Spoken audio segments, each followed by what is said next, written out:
I'm just going to talk for a couple of hours now, so you just have to bear with me. I'm going to talk about what we just heard read by Emily, that story of Easter, that first account, because, you know, we believe that Mark's account of Easter story was probably the first one that was ever written down. And I love Mark's account for two reasons, okay? The first reason is because in my mind, he's describing two worlds. And you can see it in what he describes. He's describing the Jesus' dead world, and he's describing the Jesus' risen world. Christ is dead, Christ is risen. And the other reason I love his account is because of the detail. Because he begins by saying, on when the Sabbath was over. Okay? The Jewish Sabbath began on a Friday evening at sunset, and it lasted all through the Saturday until sunset on the Saturday. So it wasn't a sort of midnight to midnight day, it was a sunset to sunset day. And so it finished at sunset on Saturday when the Sabbath was over.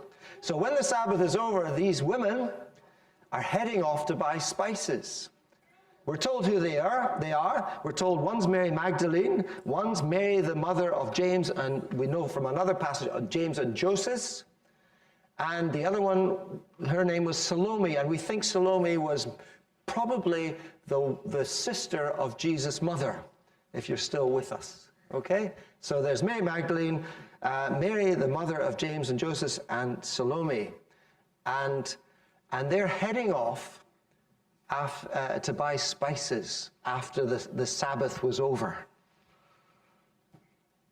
And it's those little details, I think, make it even more authentic. You know, he didn't just say when they went off and got spices. You know, when the Sabbath was over, they went and got spices.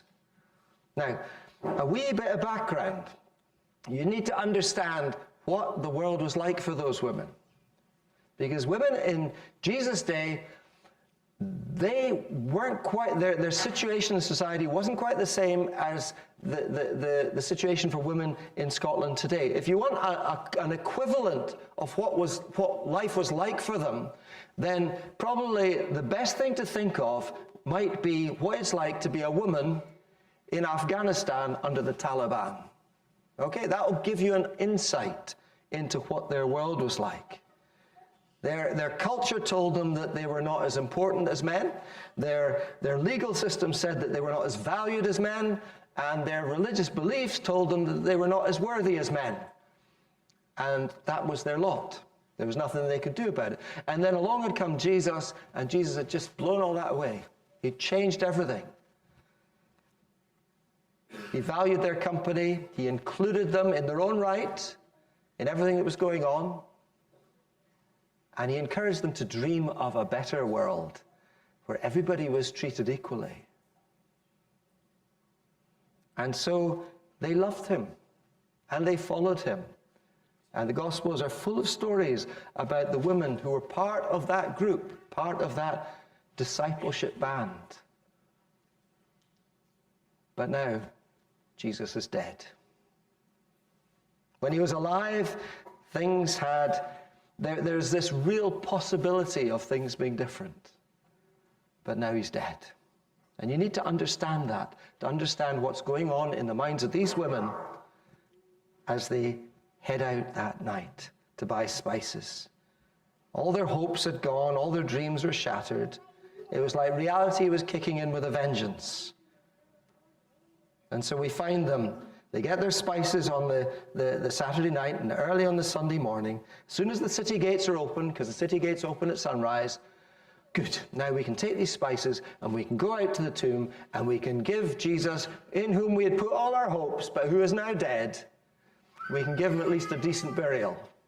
So that's what they're doing. They're giving him a decent burial. And we can just imagine the three of them. There may have been more, but we know there's at least three of them walking along the road, heads down, eyes on the path in front of them. And then the thought strikes one of them, we haven't thought this through. What about this massive, great big stone, this huge boulder that they've rolled in front of the entrance to stop the grave being robbed? What are we going to do? There's just us. We're on our own. It's sunrise. There's no one else about. And to me, This is a picture of the Christ is dead world. Christ is dead. It's a world full of very large stones, and there's no one to help us. No one. It's a world full of insurmountable difficulties and not much hope of anything ever changing. It's the Christ has died world is the fallen world. It's the world where bad things happen to good people. Look at what happened to Jesus. It's a world where powerless people are exploited and vulnerable people are victimized, and it's a world full of sin and corruption and injustice and sickness and death. That's the Christ has died world. And maybe sometimes you find yourself living in that world. You know? You hear about things happening in the media, you think, oh no. And you sort of feel helpless. You see bad things happening to good people. And you say, well, what can we do about it? That's just the way the world is. So you think of your own faults and your failings and all the things that are wrong with your life, and you think, well, I can never change. How can I change? And you're maybe missing a loved one. And something about the finality of death hits you, and you think, oh, well, there's no hope for the future. There's no hope. That's what it's like to live in the Christ has died world. It's like walking along the road with your head down, knowing there's all these big stones up ahead and they're blocking the way, and there's nothing you can do about it because there's no one who can really help.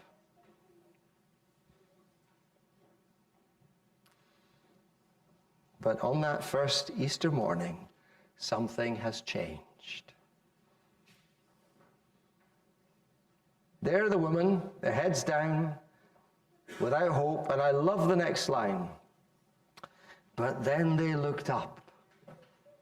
Then they looked up, and they saw the stone had been rolled away.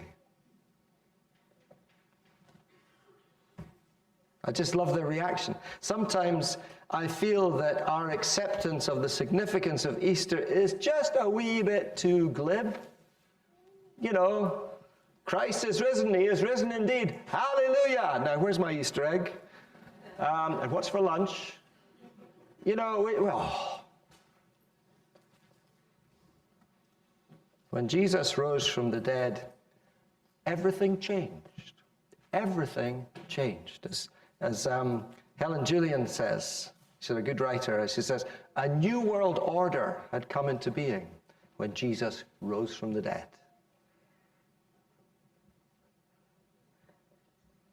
But the Christ is risen world is quite a difficult world to come to terms with. It's quite a difficult world to understand. We can see that in the reaction of the women. Don't be afraid, says the angel. But they go off trembling and bewildered and scared to death. They don't know what's going on. Jesus is risen, says the angel. They just can't take it in. Go and tell Peter and the others, says the angel. At first they don't tell anyone. And it wasn't just the woman who found it hard to take in. When they eventually managed to tell the others, no one believed them. That'd be ridiculous. But gradually, as Jesus appears more and more, and as he spends more and more time with them, and he explains more and more, the full implications begin to sink in. They were living in a new world, a different reality. They were living in this Christ is risen world. Jesus is alive. The stone is rolled away. And, you know, I was struck by this particularly this year, by the fact that the world had already changed when those women were walking towards the tomb, but they hadn't noticed.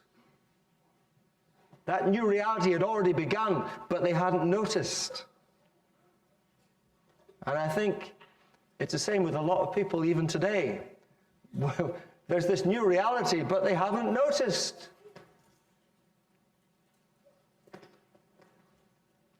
And I believe that Easter challenges us to make a choice And the choice is to do with which of these two worlds we really want to live in. Do we want to live in the Christ is dead world, or do we want to live in the Christ is risen world? The Christ is dead world means we're walking along with our heads down, we've got our blinkers on, and we're worried about all these large immovable stones in front of us. Stones that cause misery and injustice in our lives, and misery and injustice in society at large, and stones that drain away our happiness. They're all there. We've got our heads down. We don't know who's going to move them. So we plod along, hoping they'll go away, but knowing that they won't. It's a world without hope. Christ is dead. Or we could choose to live in the Christ is risen world. We could choose to take the blinkers off, look up.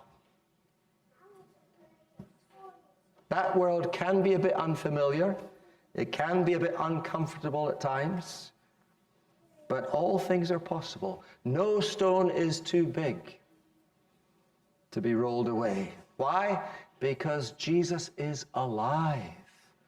Jesus is with us. No stone is too big for him. So ask yourself, which of these two worlds would you like to live in today? I mean, be honest with yourself. Which would you prefer? Because if you choose the first, then Easter is going to pass and everything will just carry on as before. But if you choose the second, then every time you roll an Easter egg or come out to decorate a cross with a daffodil, it will be an act of faith on your part. It will be a statement of intent on your part. It'll be a commitment to live in the new world. Jesus' world, where all things are possible. No stone is too big.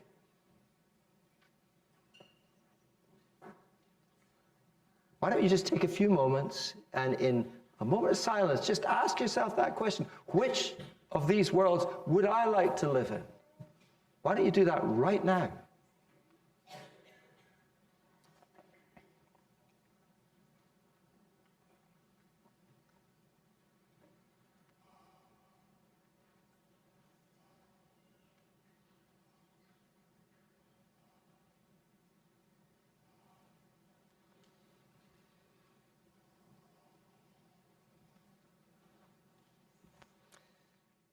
And now could I